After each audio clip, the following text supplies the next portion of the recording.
Der Ozean ist der Hüter der Geheimnisse. Seine Tiefen verbergen vergessene Städte, Geisterschiffe und Funde, die Wissenschaftler vor Rätsel stellen. Stellen Sie sich eine majestätische Stadt vor, die spurlos verschwunden ist.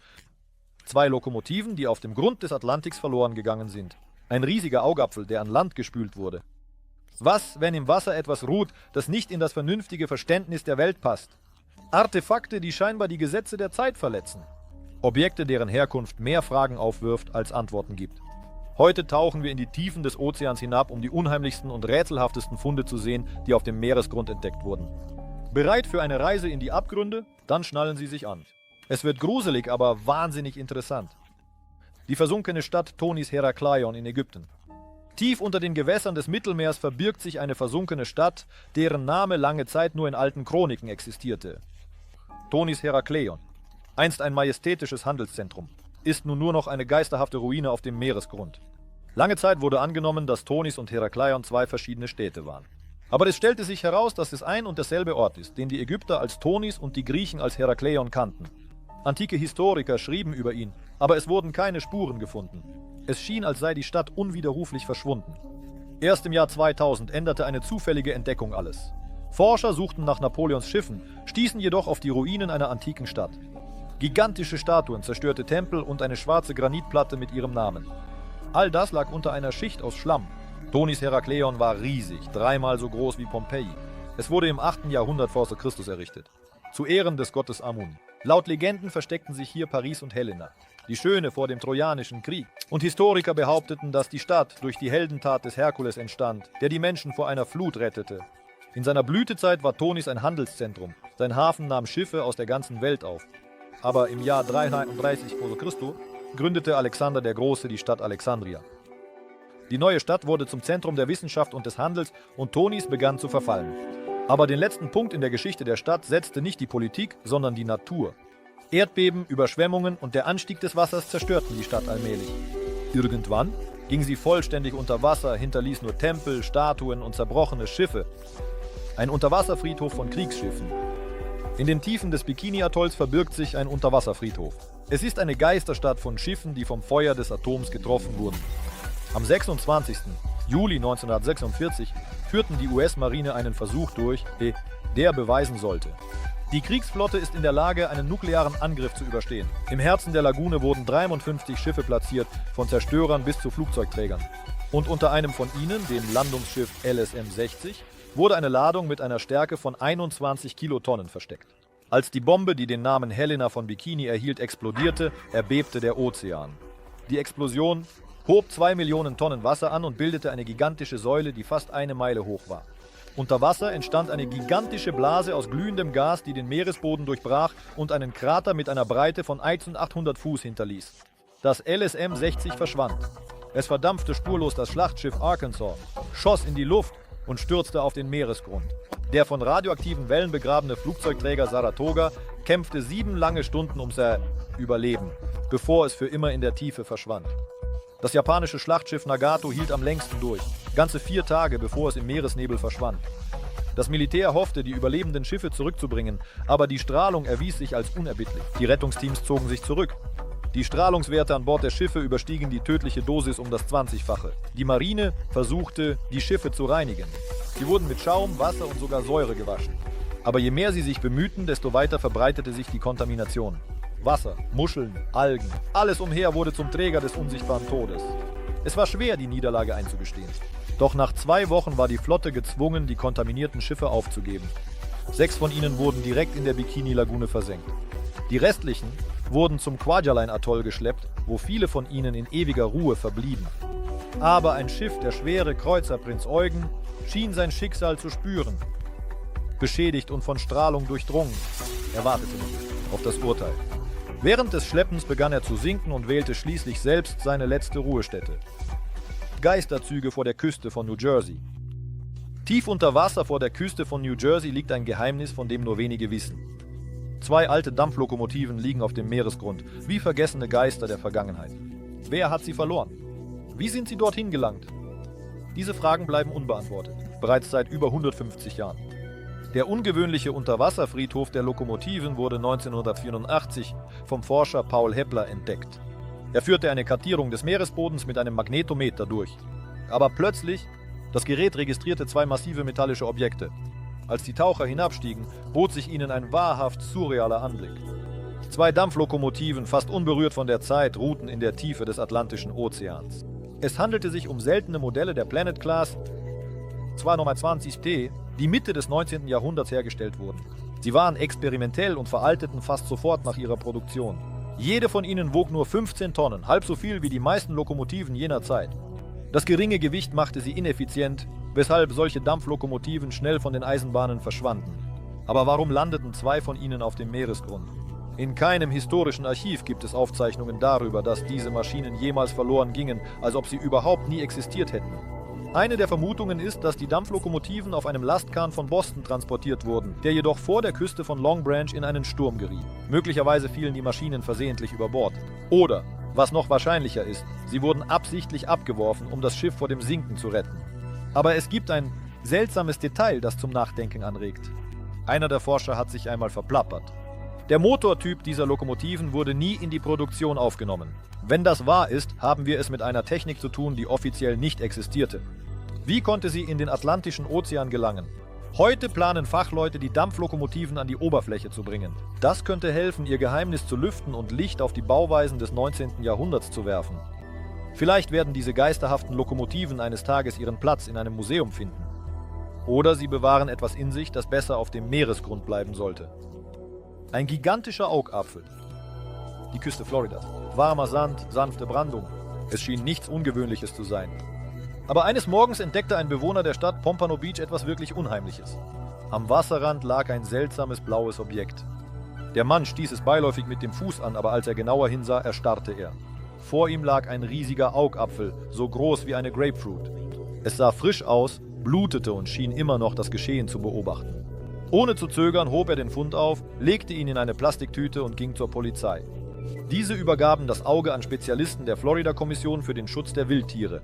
Die Wissenschaftler erkannten sofort, dass sie etwas Ungewöhnliches vor sich hatten. Die Größe des Organs schloss die meisten bekannten Arten von Meereslebewesen aus. Das Auge wurde in Formalin gelegt und zur Analyse an das Forschungsinstitut in St. Petersburg geschickt. Zu welchem Wesen gehörte es? Einem Riesenkalmar? Einem Tiefseeraubtier, von dem die Wissenschaft noch nichts weiß? Während die Experten nach Antworten suchten, stellten die Einheimischen ihre eigenen Vermutungen an. Einige behaupteten, es sei Teil eines unbekannten Meeresmonsters. Andere meinten, das Auge gehöre zu einem Wesen aus Legenden, einem uralten Monster, das in der Tiefe lebt. Die Ostsee-Anomalie. Sommer 2011. Die Tiefen der Ostsee enthüllten ein Geheimnis, das bald die Köpfe der Forscher beschäftigen sollte. Das schwedische Team Oceans führte Sucharbeiten im botnischen Meerbusen durch. Bei der Erkundung des Reliefs stießen sie auf etwas Seltsames. Ein massives Objekt von fast perfekter runder Form. Er erinnerte an eine riesige Scheibe mit geraden Korridoren und quadratischen Vertiefungen. Aber das Erstaunlichste war, dass sich neben ihm eine tiefe, 300 Meter lange Furche erstreckte. Als ob dieses rätselhafte Objekt einst gelandet wäre und den Meeresboden durchbrochen hätte. Die Aufnahmen verbreiteten sich schnell um die Welt. Manche sahen in der Anomalie ein gesunkenes Schiff von Außerirdischen, andere die Überreste einer alten Zivilisation. Es gab Theorien über geheime Entwicklungen des Dritten Reichs und sogar über Trümmer des legendären Atlantis. Wissenschaftler beschlossen, den Fund zu untersuchen. Taucher hoben Proben der Substanz, die das Objekt bedeckt, an die Oberfläche. Die Analyse zeigte, dass es sich um Basalt handelt, ein gewöhnliches vulkanisches Gestein. Aber in einigen Proben wurden Spuren von Metallen entdeckt, die in der Natur nicht vorkommen. Diejenigen, die an den außerirdischen Ursprung des Fundes glaubten, waren nicht bereit, ihre Theorien aufzugeben. Besonders nachdem bekannt wurde, dass in der Tiefe die Geräte ausfielen. Kameras verweigerten die Aufnahme, die Verbindung brach ab. Sogar an der Oberfläche über dem Objekt wurde das Funksignal gestört. Skeptiker behaupten, dass es sich nur um eine seltene geologische Formation handelt. Aber wenn dem so ist, warum versagt die Technik weiterhin? Warum gibt es darauf keine Spuren von Vegetation, die den gesamten Meeresboden bedeckt? Es gibt bisher keine Antworten. Aber vielleicht wird das Geheimnis der Ostsee-Anomalie eines Tages gelüftet oder bleibt ein weiteres unerklärliches Phänomen, der Tiefen. Funde von der Titanic. Jetzt geht es um Gegenstände, die die Tragödie in sich aufgenommen haben und die auch nach Jahrzehnten weiterhin an die Katastrophe erinnern. Viele von ihnen sind zu Symbolen, Rätseln, Relikten mit einer unglaublichen Geschichte geworden. Hier zum Beispiel kleine Kinderschuhe. Sie gehörten einem Kind, dessen Identität lange unbekannt blieb. Nach dem Untergang sollten alle Gegenstände der Verstorbenen verbrannt werden. Aber der Polizeisergeant von Halifax, Clarence Notawa, konnte diese Schuhe nicht zerstören. Er bewahrte sie auf, in der Hoffnung, dass jemand aus der Familie sie erkennen würde. Später landeten sie im Schifffahrtsmuseum. Viele Jahre lang versuchten Wissenschaftler herauszufinden, wer dieses Kind war. Im Jahr 2002 wurde verkündet, dass es möglicherweise ein Opanula war, aber eine DNA-Analyse widerlegte diese Version. Erst 2008 gelang es, die Wahrheit herauszufinden. Das Kind hieß Sidney Goodwin und seine ganze Familie kam in jener schicksalhaften Nacht ums Leben. Das Geheimnis der Schuhe wurde gelöst, aber der Schauer, den ihr Anblick auslöst, bleibt bis heute. Die Uhr des Toten. So nennt man die Taschenuhr, die dem Steward Edmund Stone gehörte. Sie blieb genau in dem Moment stehen, als das Schiff unterging. Stones Leiche wurde 9 Tage später gefunden. Er wurde auf See bestattet und seine Habseligkeiten wurden seiner Witwe übergeben. Die Uhr wurde fast 100 Jahre lang in der Familie aufbewahrt, bis sie 2008 versteigert wurde. Sie wurden für $300.000 versteigert. Und hier ist ein goldener Armreif, verziert mit Diamanten. Darauf ist nur ein Name eingraviert: Amy. Er wurde in den 80er Jahren gefunden, als Artefakte vom Meeresboden geborgen wurden. Unter den Funden waren viele Schmuckstücke, aber genau dieser Armreif erregte Aufmerksamkeit. An Bord der Titanic waren 3 Frauen mit dem Namen Amy. Wer von ihnen trug dieses Schmuckstück? Vielleicht war es ein Geschenk. Vielleicht ein Familienerbstück, aber das wird man nie erfahren. Letztendlich wurde der Armreif für eine Summe von über $2 Millionen verkauft. Die Überreste des Raumschiffs Challenger. Auf dem Grund des Atlantischen Ozeans wurde ein Fragment des Shuttles Challenger gefunden, das 1986 beim Start zerstört wurde. Das Filmteam des History-Kanals hatte nicht erwartet, dass sie ein Raumschiff entdecken würden. Ursprünglich suchten sie nach einem Flugzeug, das 1945 verschwand, aber das Schicksal brachte ihnen einen nicht weniger tragischen Fund. Die Challenger-Katastrophe war die erste in der Geschichte des Space Shuttle-Programms.